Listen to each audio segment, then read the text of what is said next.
breaking down the warrior poses of yoga. Welcome back to Live Free TV. My name is Sara Kirkoni, Live Free Warrior.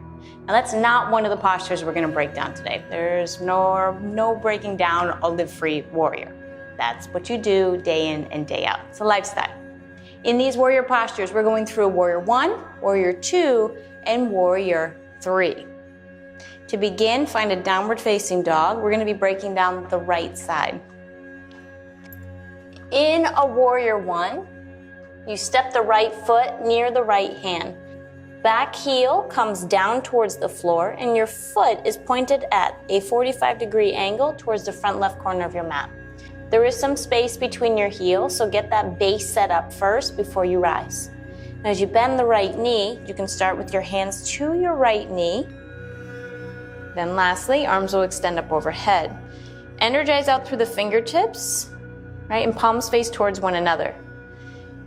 In your mind, you're rotating that left hip forward, right hip back.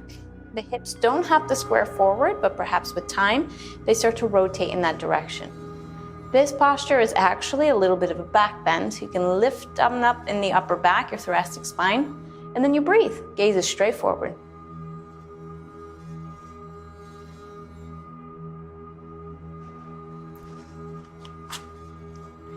As we break down a Warrior 2, let's start in a downward facing dog similarly. In this one, I like to step the feet together first. The right foot steps between the hands, right in the middle. The back heel comes down. Now as you're setting the feet up, the right heel aligns with left inner arch. The right knee bends. And in this one, as you rise on up, you're now opening the torso and the chest towards the long edge of the mat. Arms extend out nice and long, wide. Here's a tip. Flip the palms up, let the shoulders drop down. And try and keep that engagement in the upper back, and then flip the palms back down, facing towards the mat. Okay, this knee, the front knee, is going to want to rotate in. We have some tight inner hips a lot of times, so you gotta work to keep that right knee over the ankle. And then see what happens with your arms, right? Maybe they get a little lazy, maybe they're not straight. Extend energy outward from them. Gaze is over the middle right finger, and you breathe.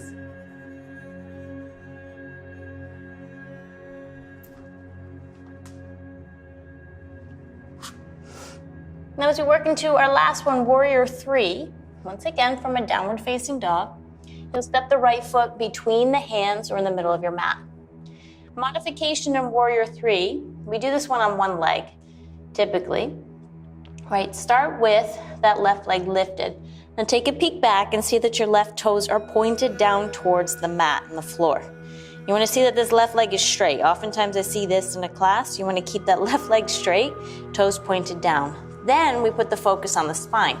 It's okay to have a bent right knee to start in the beginning, but keep that back leg extended and your spine nice and long. This is option A, to have your fingers down towards the floor. Option B, you're extending the arms out in front of you, palms face towards one another.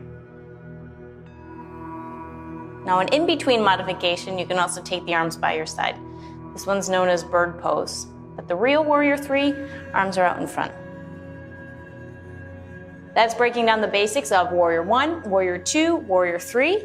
My name is Sara Kirkoni, Live Free Warrior, bringing to you the Warrior Pose Breakdown.